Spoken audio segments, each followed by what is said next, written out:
हम लोग रेखीय आवर्धन के बारे में पढ़ने वाले हैं। तो सभी लोग हेडिंग डालिए रेखीय आवर्धन। रेखीय आवर्धन, सभी लोग थोड़ा रिपीट करिए टॉपिक को। क्या नाम है आज का? आवर्धन।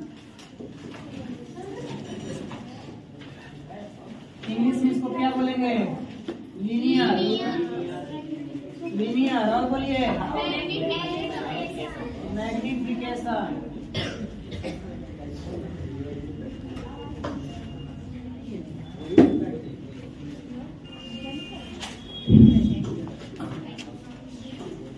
तो सभी स्टूडेंट रिपीट करें कि आज का हमारा टॉपिक क्या है? रेखीय आवर्धन। इंग्लिश में क्या बोलते हैं?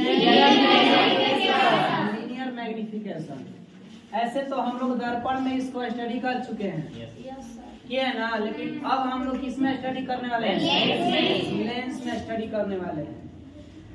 तो हम लोग इसको पढ़ने के साथ साथ इसका डिफिनेशन, फार्मूला वगैरह सब लिखेंगे। पीछे हम आप लोगों को दर्पण में फार्मूला सिद्ध भी कराए थे, कराए थे ना सिद्ध। तो यहाँ पर भी सिद्ध करना चाहेंगे या इसको समझ लेंगे तो हो जाएगा। एकदम सिंपल है, जस्ट दर्पण के जैसा ही हमारा यह है। चलिए समझा दें। रेखीय आवर्धन समझना चाहेंगे? तो रेखीय आवर्धन हम लोग लेंस में ना समझेंगे जी। तो लेंस या तो हम अवतल ले सकते हैं या तो उत्तल। चलिए एक लेंस लेकर हम समझते हैं कि आवर्धन ये होता क्या है। तो मान लीजिए कि ये मेरा उत्तल लेंस है और अपना इसका क्या है? न्यूक्लियस और ये प्रकाशीय केंद्र और यहाँ इसका एक फोकस। तो यहाँ इसका एक फोकस ये होता है प्रथम फोकस, द्वितीय फोकस होता है। कुछ पल के लिए थोड़ा सा इतना ही डिस्टेंस इधर बढ़ते हैं, क्या होता है? 2f1 और इधर क्या हो जाएगा? 2f2। इसमें हम किसी वस्तु को रखेंगे और उसका इमेज प्राप्त करेंगे, तब जाके हम रेखीय आवर्धन समझ पाएंगे। चलिए किसी जगह पर आप लोग रख सकते हैं।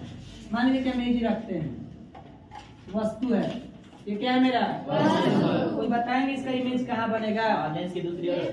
अच्छा, F2 और 2F2 के बीच। हम लोग रूल कानून पढ़े थे ना कि वस्तु कहाँ रखी जाएगी तो इमेज कहाँ बनेगा? 2F1 पर रखेगा। हम यहाँ रखे हुए हैं बीच में। बीच में ऐसा बनेगा, 2F2 और 2F2 और बीच बनेगा, इधर बनेगा। Yes sir. चलिए कुछ पल के लिए समझ लीजिए, समझिएगा। ये मेरा वस्तु है जिसका नाम है AB।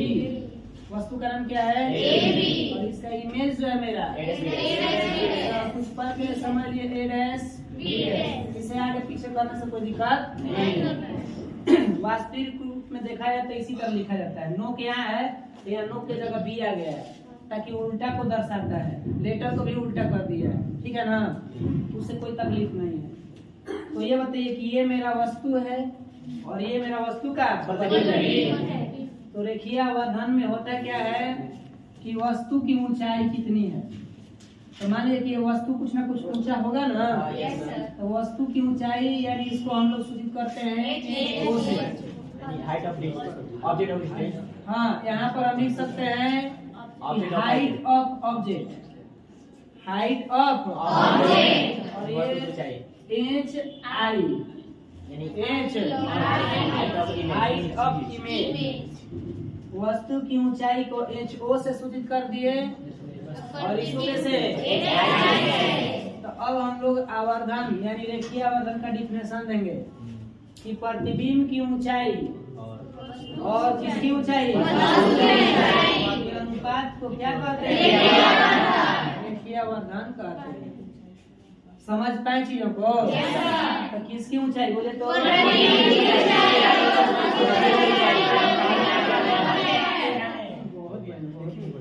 हमको तो बड़ी अजीब सा समझ में आया। एक सबका आवाज आया मेरे पास तो अजीब सा लगा कि क्या क्या बोल दिया उसमें। लास्ट में कुछ लोग उसमें कहते हैं इसका ज्यादा जोर दिया गया, बीच में क्या बोला गया ये ध्यान देगा। तो इस तरह से हम लोग इसका डिफिनेशन समझे। रेखीय आवर्धन का अपना संकेत कोई बताएंगे? रेखीय आवर्धन का संकेत। तो इस तरह से हमारा डिफिनेशन इसका हो चुका। तो लिख लिया जाए, लिख पाएंगे आप लोग? लिखिए तो अपने से लिखिए। रेखीय आवर्धन किसे कहते हैं? प्रतिबिंब की ऊंचाई और वस्तु की ऊंचाई के अनुपात को, प्रतिबिंब की ऊंचाई और वस्तु की ऊंचाई के अनुपात को रेखीय आवर्धन कहते हैं। खड़ी पाई। हाँ, रेखीय आवर्धन को m से मतलब डिनोट करते हैं या सूचित करते हैं। रेखीय आवर्धन को किससे सूचित करते हैं जी? हाँ, स्मॉल m का यहाँ प्रयोग करिएगा। क्यों? क्योंकि हम लोग जब पढ़ेंगे ना आगे कोणीय आवर्धन, तो वहां पर उसका जो हिंट होता है वो कैपिटल M होता है। सभी लोग थोड़ा चीजों को ध्यान से समझे। हम लोग यहाँ पर स्मॉल m का प्रयोग किए हैं ना। हम अभी बोले कि 12th में आवर्धन हमको किस तरह से होते हैं? दो तरह से। एक होते हैं रेखीय और एक होते हैं कोणीय। अभी कोणीय तो हम पढ़े नहीं, लेकिन आगे जब पढ़ेंगे तो वहाँ उसका संकेत क्या दे देंगे? Capital M। ठीक है, तो वहाँ पर समझाएंगे, बहुत जल्द ही उसको भी पढ़ेंगे। मम्मी वाला ही में तो हाँ, कोई भी आप समझ सकते हैं। तो इस तरह से हमारा डिफिनेशन हो गया। अब फार्मूला बनाया जाए ना। तो नीचे लिखिए, बोल रहे हैं फार्मूला इसका बना रहे हैं। बोले लिखिए, यदि, फिर चिन्ह कर नीचे लिखिए, यदि वस्तु की ऊंचाई, यदि वस्तु की ऊंचाई, इस तरह से लिखिएगा, वस्तु की ऊंचाई HO, O को यहाँ बेस में छोटा होना चाहिए। यदि वस्तु की ऊंचाई HO मतलब हाइट ऑफ ऑब्जेक्ट तथा प्रतिबिंब की ऊंचाई, प्रतिबिंब की ऊंचाई HI, अजीब लग रहा है, प्रतिबिंब की ऊंचाई HI, अजीब समझ रहा है।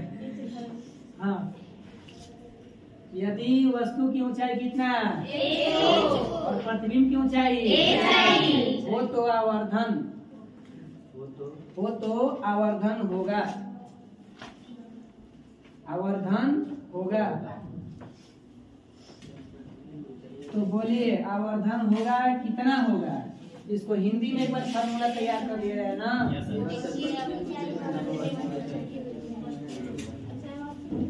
तो देखिए बराबर इधर समझ लीजिए कि आवर्धन लिखा हुआ है। क्या लिखा हुआ है? लिख देगा, लिख दे, नहीं तो फिर उसको लगे कि सब लिखे नहीं है, कार्य में कार्य लिखे। यह है रेखीय आवर्धन बराबर क्या होगा डिफिनेशन से? प्रतिबिंब की ऊंचाई को ऐसे लिख सकते हैं बटे में वस्तु की ऊंचाई। तो बताइए HI बटे में क्या होगा? इसको हिंट के रूप में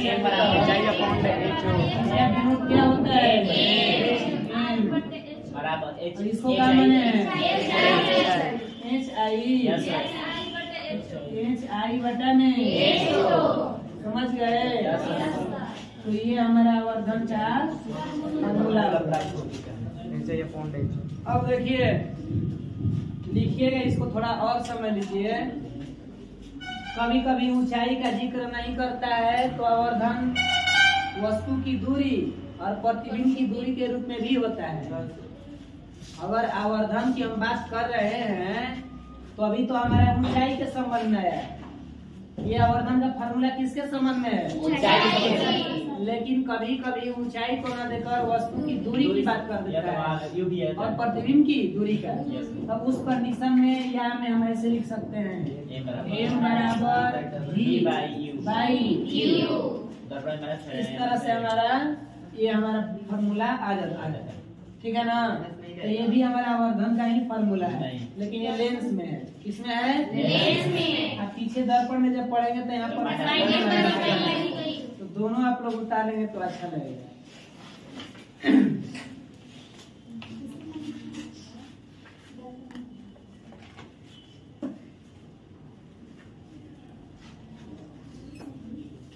तो आवर्धन का फॉर्मूला आप लोग बता सकते हैं क्या?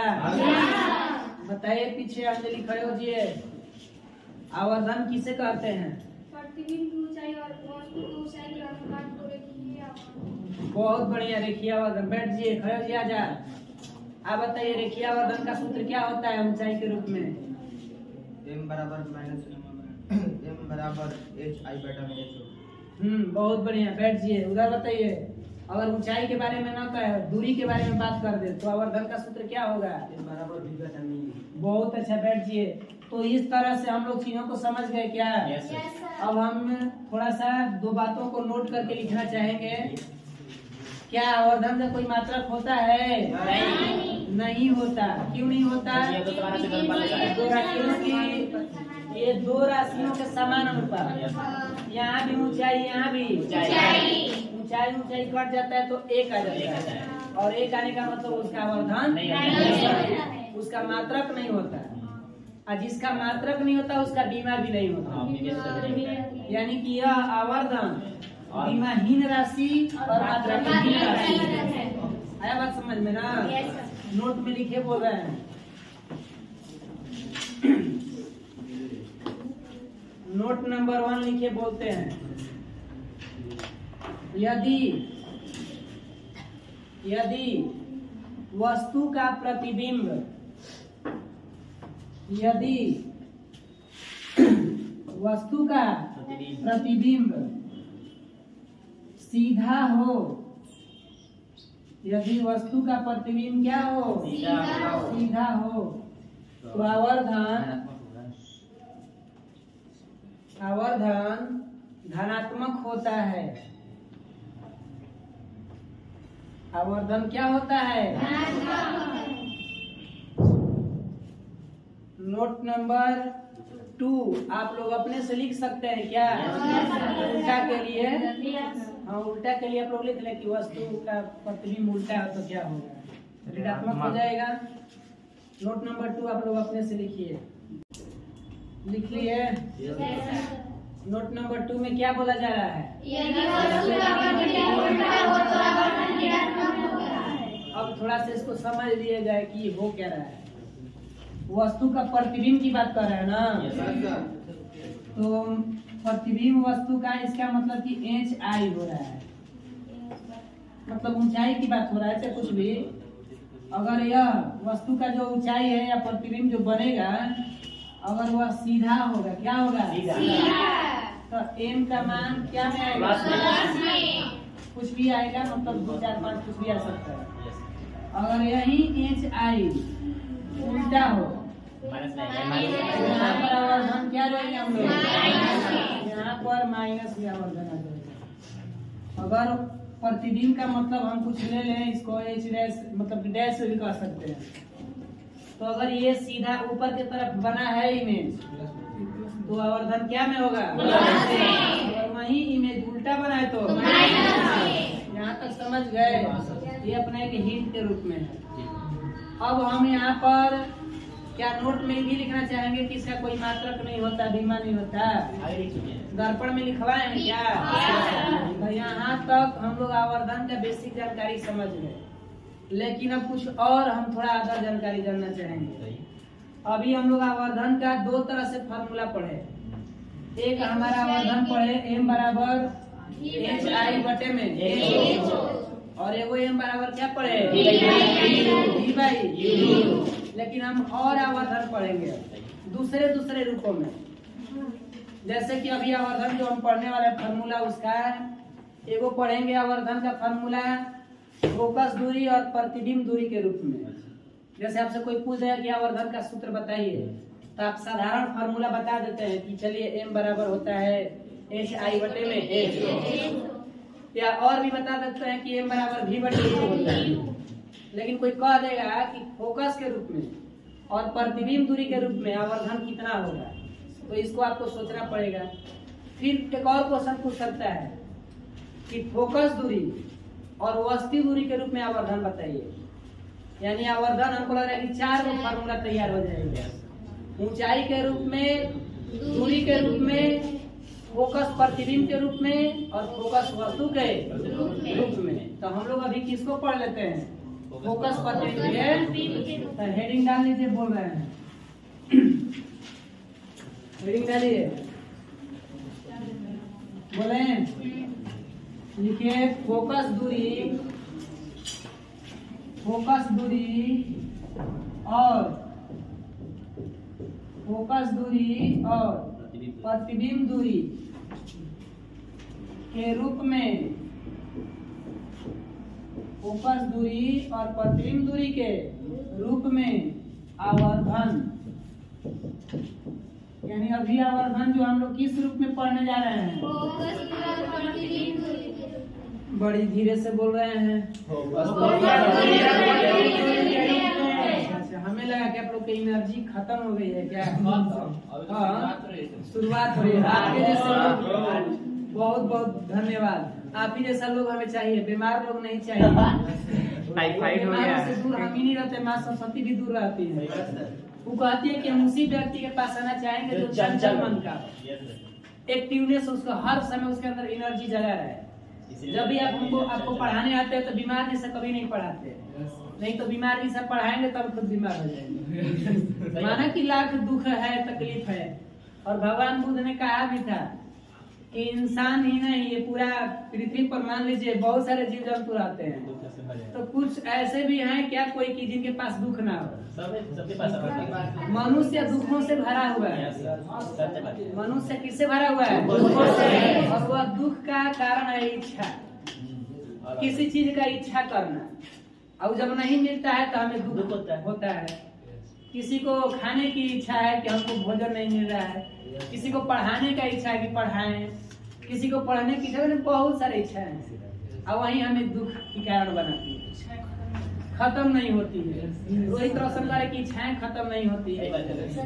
एक इच्छाएं पूरी होती है, दूसरी का दुख खत्म हो जाएगा। तो बताइए कि क्या सोच रहे हैं? दुख से कब भागिए, कहाँ भागिएगा? तो भागिए नहीं। जिंदगी के ग्राफ टेढ़ा मेढ़ा चल रहा है, इसका मतलब आप संघर्ष में हैं। जिंदगी के ग्राफ सीधा तो आप भी सीधा। तो इससे बेहतर है क्यों ना हम टेढ़ा मेढ़ा में चले। तो किस रूप में हम लोग आवर्धन की बात करने वाले हैं? फोकस दूरी और देखिए, थोड़ा सा सभी लोग सीख लीजिए, तब उसके बाद उतारिएगा। अभी कॉपी कलम को रेस्ट दीजिए। तो लेंस सूत्र से हम सिद्ध करेंगे फॉर्मूला। लेंस सूत्र से क्या हम लोग जानते हैं? लेंस सूत्र जानते हैं जी? बोलिए।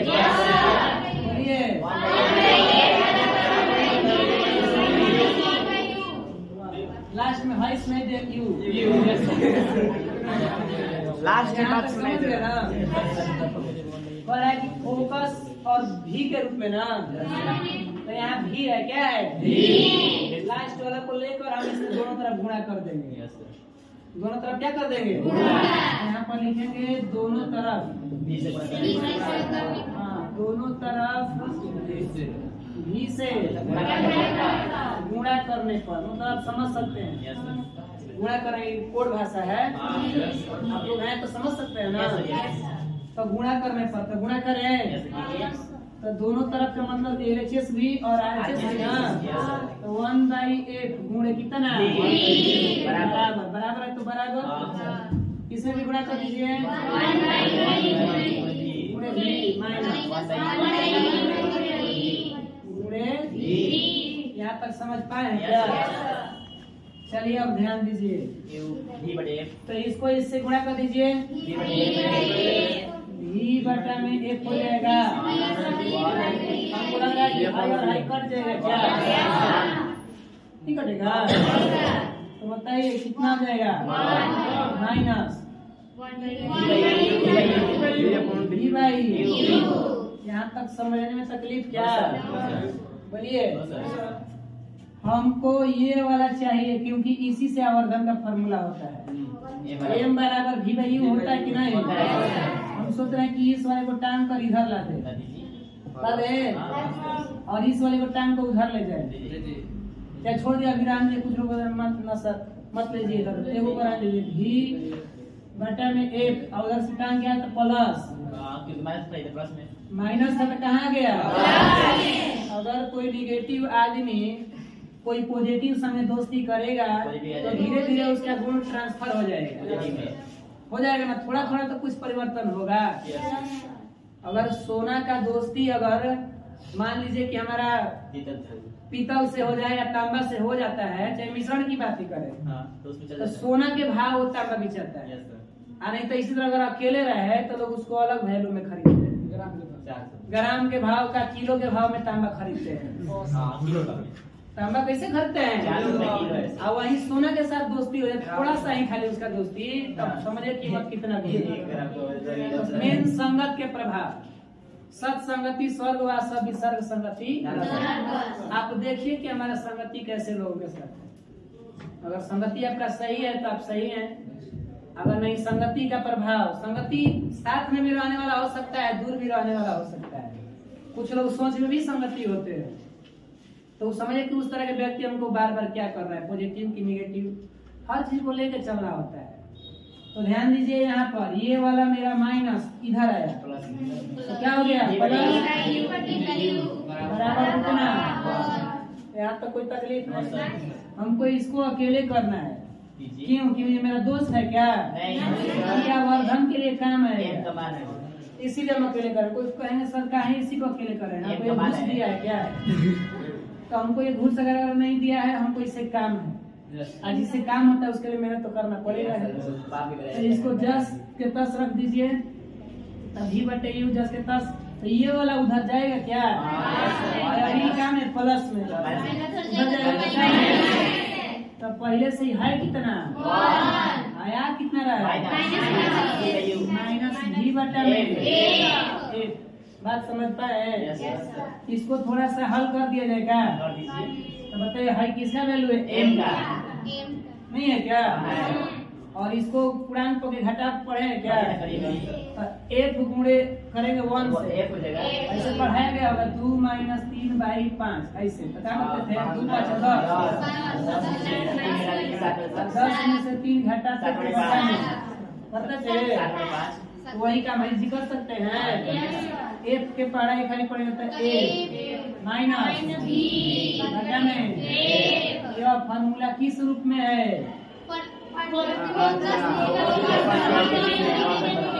फिर से यह फॉर्मूला किस रूप में है? हम समझ नहीं पा रहे, कहाँ तो आ रहे हैं? तो देखिए एगो एफ है, एगो भी है, माने यहाँ आपको इस फार्मूला में क्या दिख रहा है? या तो फोकस या तो ध्रुवों के रूप में आवर्धन का फार्मूला है कि नहीं? आप इसे उतार लें और एक और बोलेंगे जो स्वयं आप लोग बनाएंगे। अगला हेडिंग है वस्तु फोकस दूरी और वस्तु दूरी के रूप में आवर्धन। अब यहाँ आप लोग जो हेडिंग डाले थे वहाँ वस्तु दूरी का लेंगे और फिर बनाएंगे। हम कहाँ से गुणा करेंगे? क्योंकि हम लोग फोकस में और यू के रूप में ला रहे हैं ना। करिए मिला लीजिएगा तो करिए कितना आएगा? 1/8 गुणे 1/v गुणे